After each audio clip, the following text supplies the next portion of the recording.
Just another busy day in my little corner of the world. These last few days have been so crazy, and I don't even know how I've been able to get through these last 2 weeks. Sometimes it's hard to put a smile on your face and to have a positive outlook on life. Sometimes it's very difficult to muster up the energy to keep on going and to continue to persevere in this world. Sometimes it's very difficult because the truth is, others aren't responsible for the things that you're going through. I mean, unless it's the perpetrator or unless they're directly affecting you, the general population is not responsible for the afflictions of your heart. And therefore, you can't go around being a jerk to everyone just because you're going through it. It's been really hard for me to put a smile on my face and to keep a positive outlook on life. But I try to remind myself that I'm doing the best I can and I'm trying my best. It comes down to knowing that you gave it your all and knowing in your heart that you didn't give up with the challenges that were presented to you. I don't pretend to have all the answers of life. I mean, I definitely don't. And I don't pretend to be this wise human because I'm not. I still have a lot to learn. And I still have a lot to experience. And in my experience, the people that I have considered wise in my life don't consider themselves wise. Because at the end of the day, we're all just improvising day by day, trying our best. And I try and remind myself that everybody has baggage going on in the background, and sometimes you have to put that aside to get through with business, you know? And that realization has made me more compassionate and more understanding of people. Certain behaviors that may seem like they're personal attacks, but really the people that inflict harm upon others are usually floundering in their ocean of desperation, and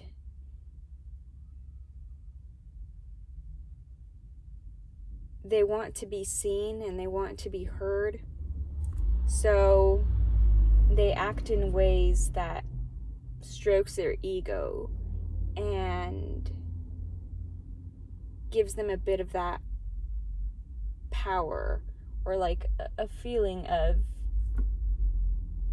superiority. so to speak.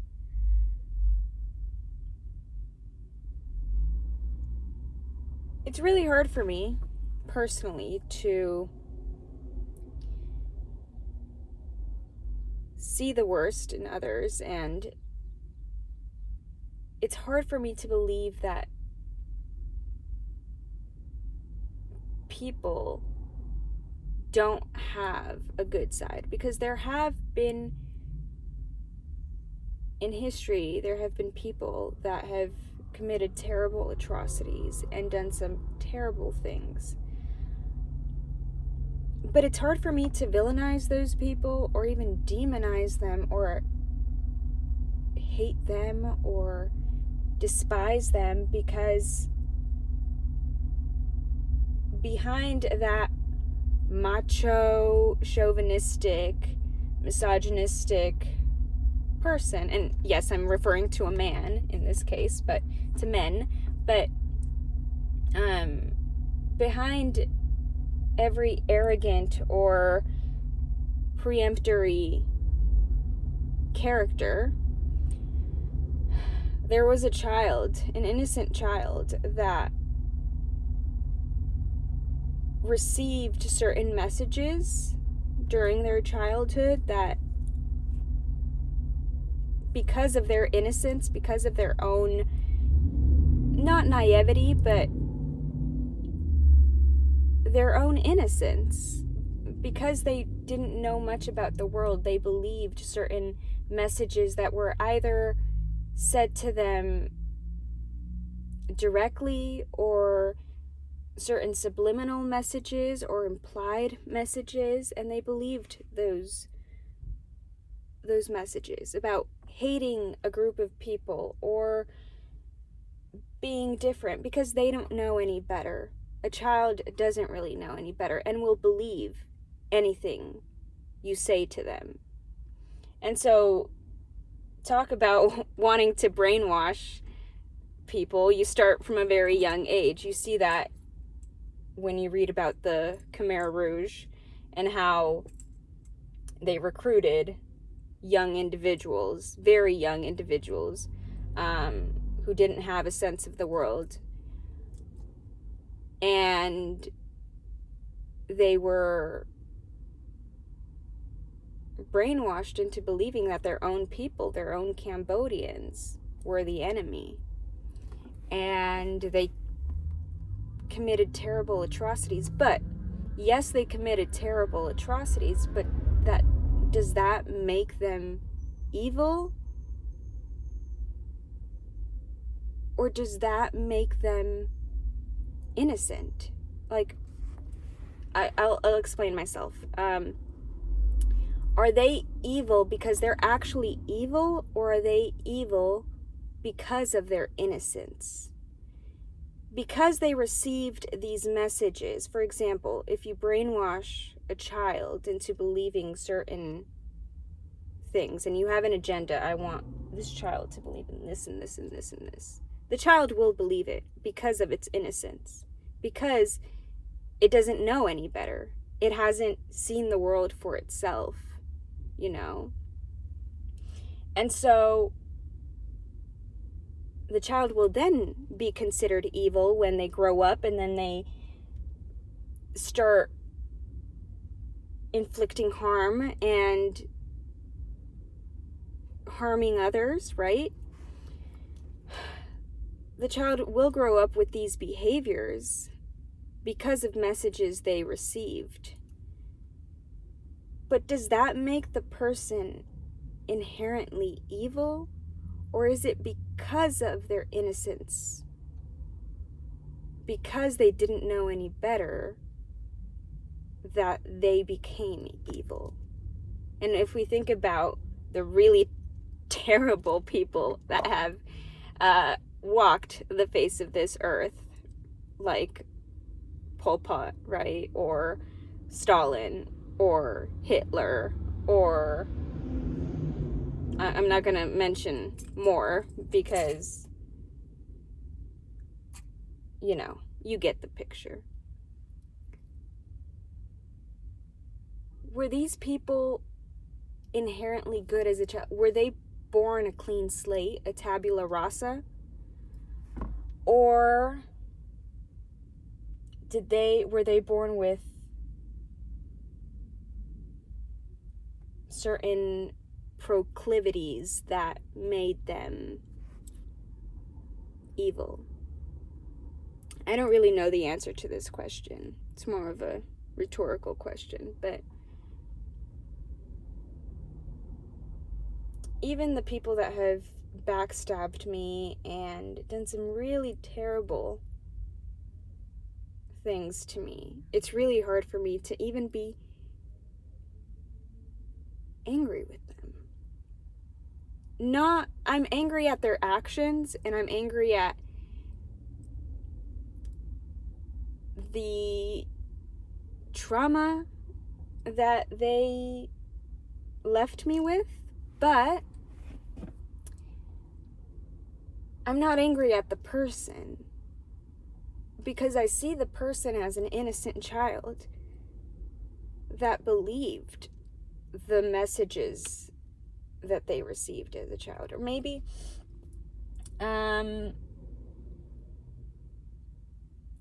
if there is a person who is abusive, right? Maybe they saw abuse in their household as a child, and they thought that was normal, or that's how they express their anger as an adult. And I'm not justifying their behavior or exonerating people that have been abusive or have committed terrible acts. I'm not exonerating them. Because I do think that accountability is so important. It is so important, and we lack accountability. People will double down on their delusions because they're too afraid to be seen as imperfect. But anyway, it's interesting to think about, I think.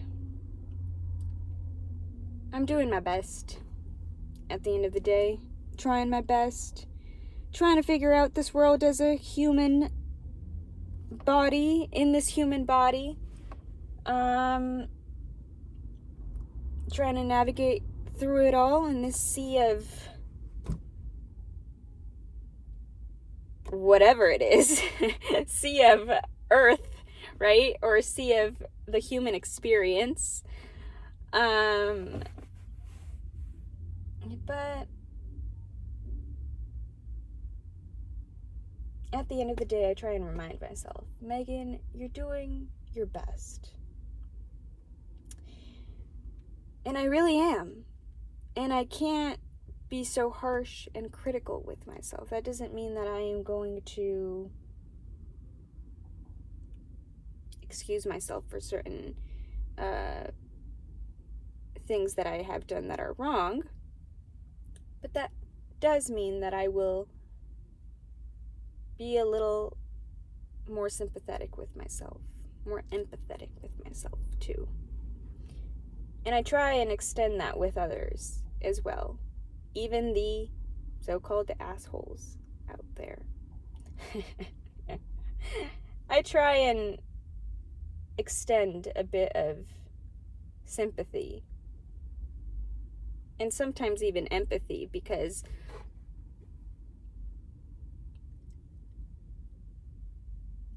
I know what it feels like to be in a vulnerable position and for people to use that against you and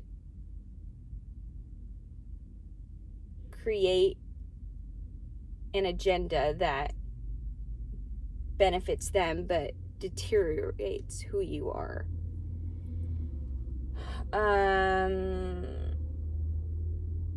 But anyway, I guess this was just a bit of a ramble, off the cuff video.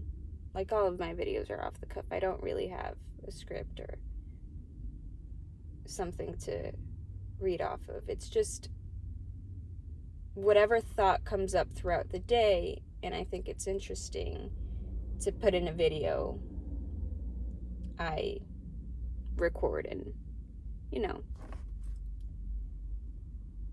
In the end, I want to look back at these videos in like 20, 30 years and see where I was at. See my progress, see my growth. So yeah, that's why I'm doing this, for myself. But if somebody resonates along the way and it helps somebody, or it makes someone think about something differently, or it gives people food for thought, I don't know, then that's a bonus, you know? But in the meantime,